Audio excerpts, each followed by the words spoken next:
सीताराम। आज श्री मद्भगवद गीता के 11वें अध्याय का महात्म्य कहूँगा। ये महात्म्य स्कंद पुराण के अंतर्गत आया है। इस अध्याय का नाम विश्वरूप दर्शन योग है और इसमें 55 श्लोक है। सभी से मेरी प्रार्थना है, मेरे चैनल पर आपका स्वागत है। कृपया चैनल को सब्सक्राइब करें, घंटी के बटन को भी दबा दें, आगे आएगा। कथा अगर पसंद आती हो तो लाइक करें और शेयर ज़रूर करें ताकि इन अच्छी बातों का अधिक से अधिक लोगों में प्रचार हो, और कमेंट कर दें। तो पहले तुलसीदास जी की वाणी के दो दोहे में पढ़ रहा हूँ। राम तुलसीदास जी कहते हैं, मकर उरग दादुर कमठ जल जीवन जल गेह, तुलसी एके मीन को है सांचिलो स्नेह।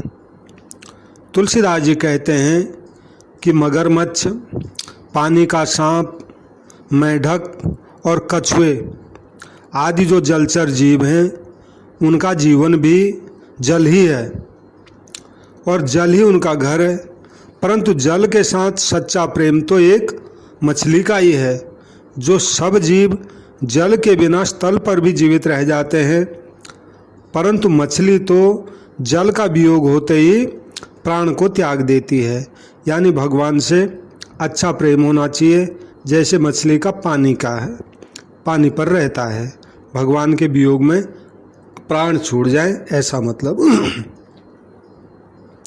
अगला दोहा है, तुलसी मिटे न मरि मिटे हूँ, सांचो सहज स्नेह, मोर शिखा बिनु मूरी हूँ, पलुहत गरजत मेह। तुलसीदास जी कहते हैं कि सच्चा और स्वाभाविक प्रेम मर मिटने पर भी मिटता नहीं है। बादलों के गरजते ही मेघ के प्रति प्रेम करने वाली सूखी हुई मयूर शिखा बूटी बिना जड़ की होने पर भी तुरंत पनप उठती है। ये कोई जड़ी है मयूर शिखा, ये जो है बिना जड़ के भी पनप जाती है। सीताराम। तो सीताराम सीताराम सीताराम सीताराम। अब गीता जी के 2 श्लोकों का मैं पाठ करूंगा।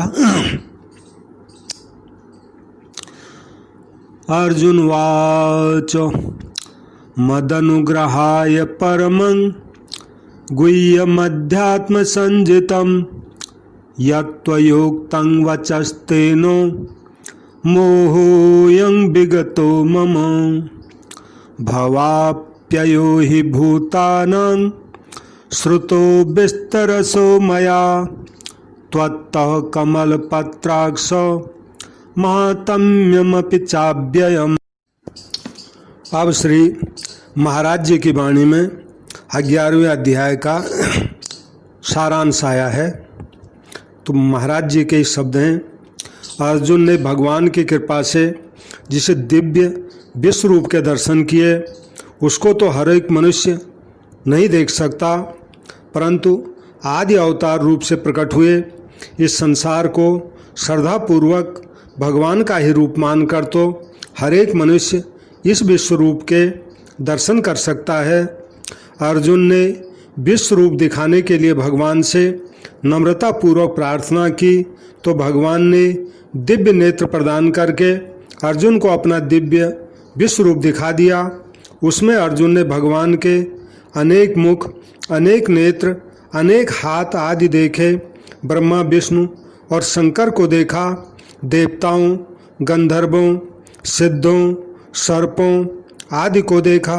उन्होंने विश्व रूप के सौम्य, उग्र, अति उग्र आदि कई स्तर देखे। इस दिव्य विश्व रूप को हम सब नहीं देख सकते, पर नेत्रों से दिखने वाले इस संसार को भगवान का स्वरूप मानकर अपना उद्धार तो हम कर ही सकते हैं, कारण कि यह संसार भगवान से ही प्रकट हुआ है, भगवान ही सब कुछ बने हुए हैं। सीताराम सीताराम सीताराम सीताराम। अब जो है महात्म्य कह रहा हूँ, ये शिव जी और पार्वती के संवाद के अंतर्गत ये महात्म्य है। तो शिव जी कहते हैं पार्वती जी को कि प्रिय, गीता के वर्णन से संबंध रखने वाली कथा एवं विश्व रूप अध्याय के पावन महात्म्य को अब आप श्रवण करो। विशाल नेत्रों वाली पार्वती, इस अध्याय के महात्म्य का पूरा वर्णन नहीं किया जा सकता। इसके संबंध में सहस्त्रों कथाएं हैं। उनमें से एक कथा यहाँ कही जाती है। प्रणीता नदी के तट पर मेघंकर नाम से एक विख्यात बहुत बड़ा नगर है। उसके 4 दीवारी और द्वार बहुत ऊंचे हैं। वहाँ बड़ी बड़ी विश्रामशालाएं हैं जिनमें सोने के खंभे शोभा दे रहे हैं। उस नगर में श्रीमान, सुखी, शांत, सदाचारी तथा जितेंद्रिय मनुष्यों का निवास है। वहाँ हाथ में सारंग नामक धनुष धारण करने वाले जगदीश्वर भगवान विष्णु विराजमान हैं। वे परब्रह्म के साक्षात स्वरूप हैं, साकार स्वरूप हैं। संसार के नेत्रों को जीवन प्रदान करने वाले हैं। उनका गौरवपूर्ण श्री विग्रह भगवती लक्ष्मी के नेत्र कमलों द्वारा पूजित होता है। भगवान की वह झांकी वामन अवतार की है। मेघ के समान उनका श्याम वर्ण तथा कोमल आकृति है। वक्षस्थल पर श्रीवत्स का चिन्ह शोभा पाता है। वे कमल और बनमाला से विभूषित हैं। अनेक प्रकार के आभूषणों से सुशोभित हो भगवान वामन रत्नयुक्त समुद्र के सदृश जान पड़ते हैं। पीतांबर से उनके श्याम विग्रह की कांति ऐसी प्रतीत होती है मानो चमकती हुई बिजली से घिरा हुआ स्निग्ध मेघ शोभा पा रहा हो। उन भगवान वामन का दर्शन करके जीव जन्म एवं संसार के बंधन से मुक्त हो जाता है। उस नगर में मेखला नामक महान तीर्थ है जिसमें स्नान करके मनुष्य शाश्वत वैकुंठ धाम को प्राप्त होता है। वहाँ जगत के स्वामी करुणासागर भगवान नृसिंह का दर्शन करने से मनुष्य 7 जन्मों में किए हुए घोर पाप से छुटकारा पा जाता है। जो मनुष्य मेखला में गणेश जी का दर्शन करता है वह सदा दुस्तर विघ्नों के भी पार हो जाता है। उसी मेघंकर नगर में कोई श्रेष्ठ ब्राह्मण थे जो ब्रह्मचर्य पारायण, ममता और अहंकार से रहित, वेद शास्त्रों में प्रवीण, जितेंद्रिय तथा भगवान वासुदेव के शरणागत थे। उन जो है ब्राह्मण का नाम था सुनंद। प्रिय, वे सारंग धनुष धारण करने वाले भगवान के पास गीता के 11वें अध्याय यानी विश्व रूप दर्शन योग का पाठ किया करते थे। उस अध्याय के प्रभाव से उन्हें ब्रह्म ज्ञान की प्राप्ति हो गई, यानी पाठ करने से ब्रह्म ज्ञान की प्राप्ति हो गई। परमानंद संदोह से पूर्ण उत्तम ज्ञानमयी समाधि के द्वारा इंद्रियों के अंतर्मुख हो जाने के कारण वे निश्चल स्थिति को प्राप्त हो गए थे और सदा जीवन मुक्त योगी की स्थिति में रहते थे। पार्वती एक समय जब बृहस्पति सिंह राशि पर स्थित थे, महायोगी सुनंद ने गोदावरी तीर्थ की यात्रा आरंभ की। वे क्रमशः पहले बिरज तीर्थ, तारा तीर्थ, कपिला संगम, अष्ट तीर्थ, कपिला द्वार, नृसिंह वन, अंबिकापुरी तथा करस्तानपुर आदि क्षेत्रों में स्नान और दर्शन करते हुए विवाह मंडप नामक नगर में आए। वहाँ उन्होंने प्रत्येक घर में जाकर अपने ठहरने के लिए स्थान मांगा, परंतु कहीं भी उन्हें स्थान नहीं मिला। अंत में गांव के मुखिया ने उन्हें एक बहुत बड़ी धर्मशाला दिखा दी। ब्राह्मण ने साथियों सहित उस धर्मशाला के भीतर जाकर रात में वहाँ निवास किया। सवेरा होने पर उन्होंने अपने को तो धर्मशाला के बाहर पाया, किंतु उनके और साथी कहीं दिखाई नहीं दिए। वे उन्हें खोजने के लिए चले। इतने में ही गांव के मुखिया से उनकी भेंट हो गई। तो ग्रामपाल ने कहा, मुनिश्रेष्ठ, तुम सब प्रकार से दीर्घायु जान पड़ते हो। सौभाग्यशाली तथा पुण्यवान पुरुषों में तुम सबसे पवित्र हो, तुम्हारे भीतर कोई लोकोत्तर प्रभाव विद्यमान है। तुम्हारे साथी कहाँ गए और कैसे इस भवन से बाहर हुए, इसका पता लगाओ। मैं तुम्हारे सामने इतना ही कहता हूँ कि तुम्हारे जैसा तपस्वी मुझे दूसरा कोई नहीं दिखाई देता। विप्रवर, तुम्हें किस महामंत्र का ज्ञान है और किस विद्या का आश्रय लेते हो तथा किस देवता की दया से तुम्हें अलौकिक शक्ति आ गई है। भगवान कृपा करके इस गांव में रहो, मैं तुम्हारी सब सेवा शुश्रूषा करता रहूँगा। यूँ कहकर ग्रामपाल ने मुनीश्वर सुनंद को अपने गांव में ठहरा लिया। वह दिन रात बड़ी भक्ति से उनकी सेवा टहल करने लगा। जब 7-8 दिन बीत गए तब एक दिन प्रातःकाल आकर वह बहुत दुखी हो महात्मा के सामने रोने लगा, सुनंद के सामने, और बोला, हाय, आज रात में राक्षस ने मुझ भाग्यहीन के बेटे को चबा लिया है। मेरा पुत्र बड़ा ही गुणवान और भक्तिमान था। ग्रामपाल के इस प्रकार कहने पर योगी सुनंद ने पूछा, कहाँ है वह राक्षस और किस प्रकार उसने तुम्हारे पुत्र का भक्षण किया है। तो ग्रामपाल बोला, ब्राह्मण, इस नगर में एक बड़ा भयंकर नरभक्षी राक्षस रहता है। वह प्रतिदिन आकर इस नगर के मनुष्यों को खा लिया करता था। तब एक दिन समस्त नगरवासियों ने मिलकर उससे प्रार्थना की कि राक्षस, तुम हम सब लोगों की रक्षा करो, हम तुम्हारे लिए भोजन की व्यवस्था किए देते हैं। यहाँ बाहर के जो पथिक रात में आकर नींद लेने लगे उनको तुम खा जाना। इस प्रकार नागरिक मनुष्यों ने गांव के मुझ मुखिया द्वारा इस धर्मशाला में भेजे हुए पथिकों को ही राक्षस का आहार निश्चित किया। अपने प्राणों की रक्षा के लिए ही उन्हें ऐसा करना पड़ा। तुम भी अन्य राहगीरों के साथ इस घर में आकर सोए थे, किंतु राक्षस ने उन सबको तो खा लिया जो तुम्हारे साथ थे, केवल तुम्हें छोड़ दिया है। इसलिए द्विजोत्तम, तुम में ऐसा क्या प्रभाव है, इस बात को तुम ही जानते हो। इस समय मेरे पुत्र का एक मित्र आया था, किंतु मैं उसे पहचान नहीं सका। वह मेरे पुत्र को बहुत प्रिय था, किंतु अन्य राहगीरों के साथ उसे भी मैंने इसी धर्मशाला में भेज दिया। मेरे पुत्र ने जब सुना कि मेरा मित्र भी उसमें प्रवेश कर गया है, तब वह उसे वहाँ से लेने के लिए गया, परंतु राक्षस ने उसको भी खा लिया। आज सवेरे मैंने बहुत दुखी होकर उस पिशाच से पूछा, अरे वो दुष्टात्मन, तूने रात में मेरे पुत्र को भी खा लिया। तुम्हारे पेट में पड़ा हुआ मेरा पुत्र जिससे जीवित हो, ऐसा कोई यदि उपाय हो तो वह उपाय बता। तो राक्षस ने कहा मेरे को कि ग्रामपाल धर्मशाला के भीतर घुसे हुए तुम्हारे पुत्र के न जानने के कारण मैंने भक्षण किया है। अन्य पथिकों के साथ तुम्हारा पुत्र भी अनजान में ही मेरा ग्रास बन गया है। वह मेरे उदर में जिस प्रकार जीवित और रक्षित रह सकता है, वह उपाय स्वयं विधाता ने ही कर दिया है। जो ब्राह्मण सदा गीता के 11वें अध्याय का पाठ करता हो, उसके प्रभाव से मेरी मुक्ति होगी और मरे हुओं को पुनः जीवन प्राप्त होगा। यहाँ कोई ब्राह्मण रहते हैं जिनको मैंने एक दिन धर्मशाला से बाहर कर दिया था। वे निरंतर गीता के 11वें अध्याय का जप किया करते हैं।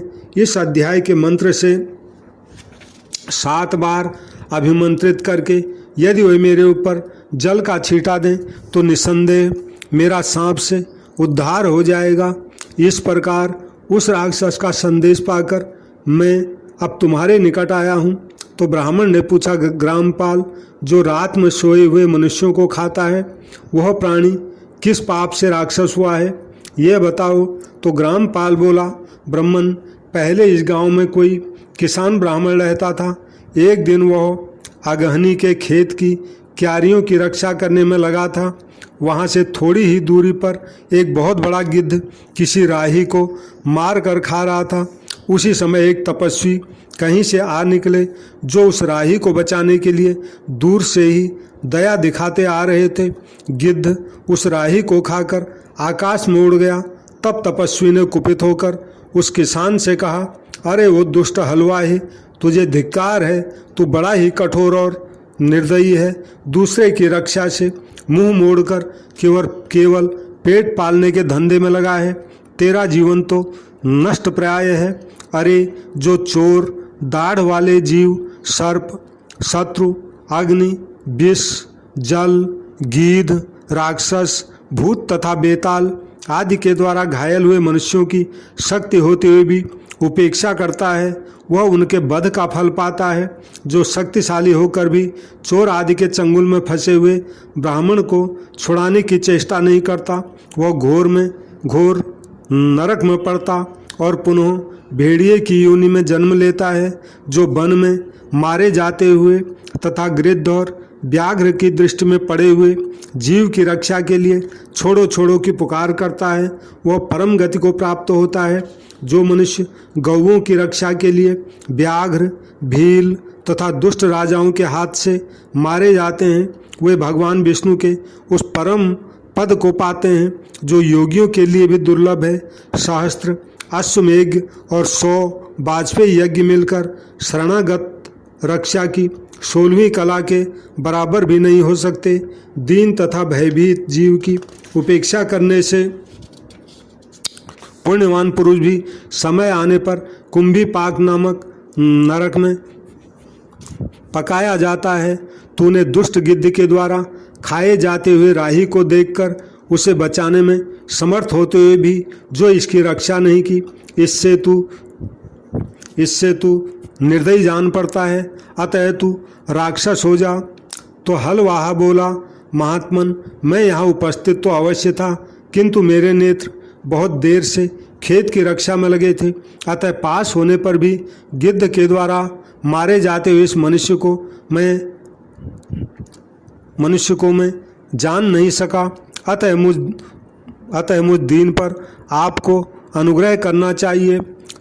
तपस्वी ब्राह्मण ने कहा, जो प्रतिदिन गीता के 11वें अध्याय का जप करता है, उस मनुष्य के द्वारा अभिमंत्रित जल जब तुम्हारे मस्तक पर पड़ेगा, उस समय तुम्हें सांप से छुटकारा मिल जाएगा।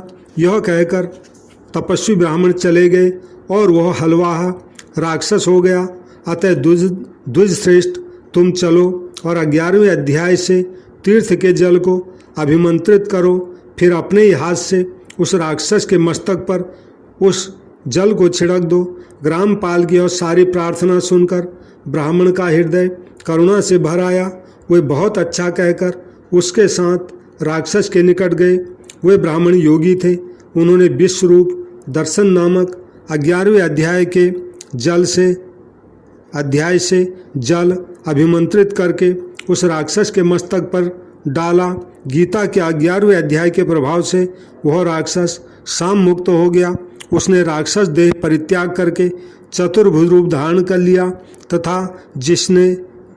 तथा उसने जिन सहस्त्रों पथिकों का भक्षण किया था, वे सभी शंख चक्र तथा गदा धारण किए हुए चतुर्भुज रूप हो गए। तत्पश्चात वे सभी विमान पर आरूढ़ हुए।